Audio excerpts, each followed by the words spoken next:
नमस्कार। मैं सुमन सैनी, सहायक आचार्य हिंदी, राजकीय महाविद्यालय इटावा। आज की इस ऑनलाइन क्लास में आप सभी का स्वागत करती हूँ।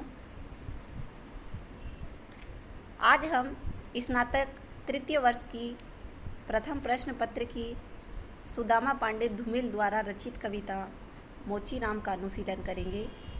इसके कुछ पद हमने ऑफलाइन क्लासों में पढ़ लिए हैं और आगे के जो पद हैं वो इस प्रकार से हैं। सभी लोगों की तरह भाषा उसे काटती है, मौसम सताता है।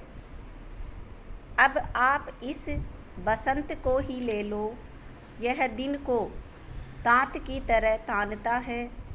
पेड़ों पर लाल लाल पत्तों के हजारों सुख तले धूप में सीझने के लिए लटकाता है। सच कहता हूँ, उस समय रापी की मोट को हाथ में संभालना मुश्किल हो जाता है।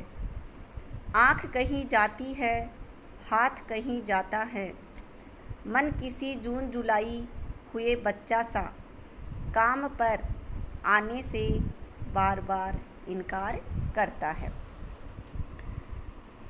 तो यह कविता धूमिल की बहुचर्चित और प्रसिद्ध कविता है मोचीराम, उसी से ये अवतरण लिया गया है। यहाँ पर कवि धूमिल एक ही झटके से ऋतु के दबाव और आत्मिक बोध के अंतर संबंधों के प्रभावों का आकलन करते हुए मोचीराम की परिवर्तित समयानुरूप मानसिकता को उजागर करने का प्रयास इस पद में उन्होंने किया है। मोचीराम कहता है कि सभी लोगों की तरह भाषा उसे काटती है, अर्थात सभी कामगर लोगों की तरह उसे भी दूसरों से कठोर भाषा सुननी पड़ती है। मौसम सताता है। यह सब समय परिवर्तन की स्थिति से घटित होता है। तो कवि इसे वसंत ऋतु के उदाहरण के द्वारा बताना चाह रहा है कि आप इस बसंत ऋतु को ही ले लीजिए, यह दिन के प्रभाव को तांत की तरह से तानने वाला है। जिससे मन पर टंकार जैसी कसक होती रहती है, यही वसंत का मौसम पेड़ों को भी नहीं बख्शता है और उन पर लगे हजारों लाल लाल पत्तों कोमल कलियों को धूप में तपने या सीझने के लिए उगाकर लटका देता है। फिर वो आगे कहता है मोचीराम, क्या बताऊं बाबूजी, बसंत का यह प्रभाव मेरे मन पर भी गहरा दबाव डालता है। इस समय रापी की मूठ पकड़कर, रापी एक प्रकार का औजार है जो मोची वगैरह हैं चमड़ा छीनने के लिए काम में लेते हैं।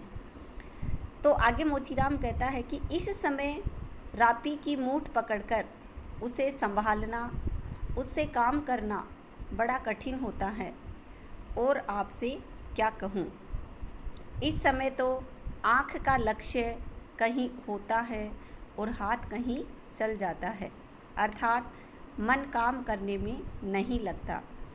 मन की स्थिति ऐसी जान पड़ती है जैसे किसी जून जुलाई हुए बच्चे सा काम पर जाने से बार बार इनकार करता है, अर्थात ऐसे किसी बच्चे को काम पर भेजा जाए जो झुंझुलाया हुआ हो और काम पर जाने से बार बार इनकार कर देता है।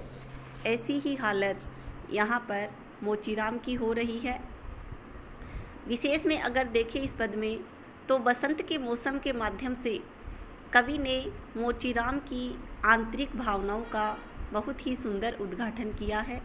कवि ने यह भी व्यक्त किया है कि सामान्य से सामान्य व्यक्ति भी समय परिवर्तन से प्रभावित रहता है। उपमा अलंकार का प्रयोग नवीन अप्रस्तुत विधान के साथ किया गया है। सुख तल्ले, सीझना, तात आदि बोलचाल के शब्दों से भावाभिव्यक्ति बड़ी ही सशक्त और प्रभावशाली बन पड़ी है। अब अगला पद देखिए, लगता है कि चमड़े की शराफत के पीछे कोई जंगल है जो आदमी पर पेड़ से वार करता है, और यह चौंकने की नहीं, सोचने की बात है।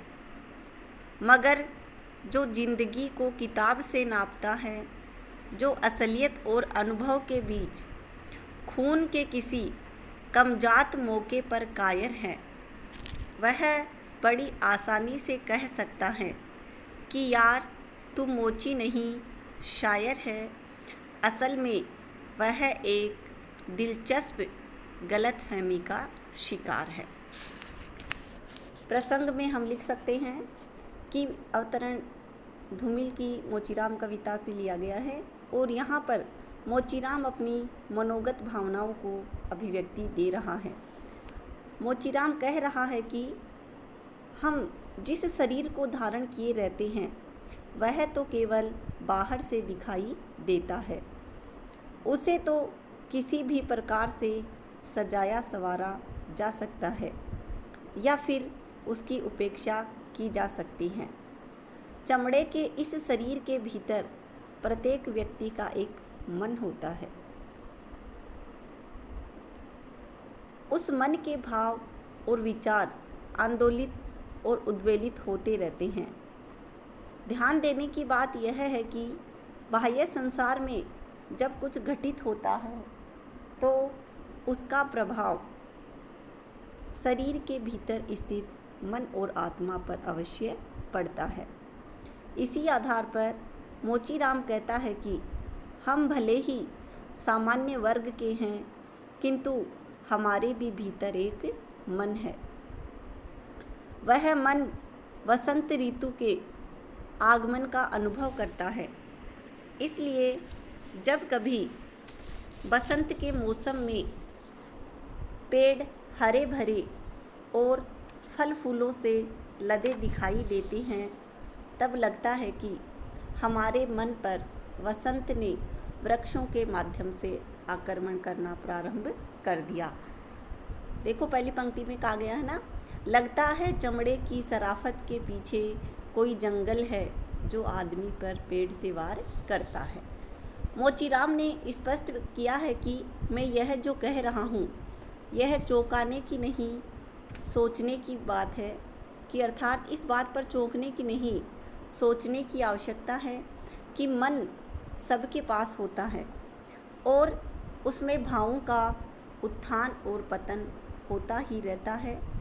कुछ लोग ऐसे हैं जो जीवन को किताब से नापते हैं, अर्थात पुस्तकीय दृष्टिकोण से देखते हैं।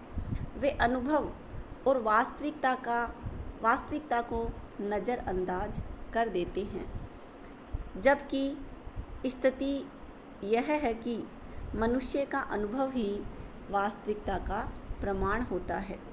मगर हम कुछ मामलों में चुप रहकर अपनी कायरता या कमजोरी व्यक्त कर देते हैं, किंतु हमारी इसी तरह की विचारधारा को समझकर कोई भी व्यक्ति सरलता से कह सकता है कि अरे यार तू मोची नहीं, शायर है।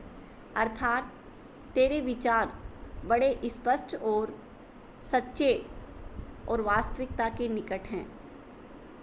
इस प्रकार से हम कह सकते हैं कि मोचीराम यह कहना चाहता है कि जो लोग किताबी ज्ञान रखते हैं और अनुभव को नज़रअंदाज कर देते हैं, वे वास्तव में जीवन को नहीं समझते और गलतफहमी के शिकार बने रहकर जीवन को बिता देते हैं।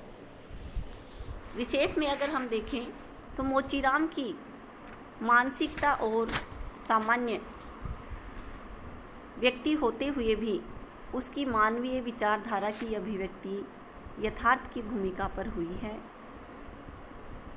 दूसरा जो विशेष में देखें कि ये जो लाइन है कि यार तू मोची नहीं, शायर है, यह कहकर कवि ने व्यंग्य और विनोद के द्वारा मानवीय संवेदना एवं जीवन लक्ष्य का संदेश दिया है।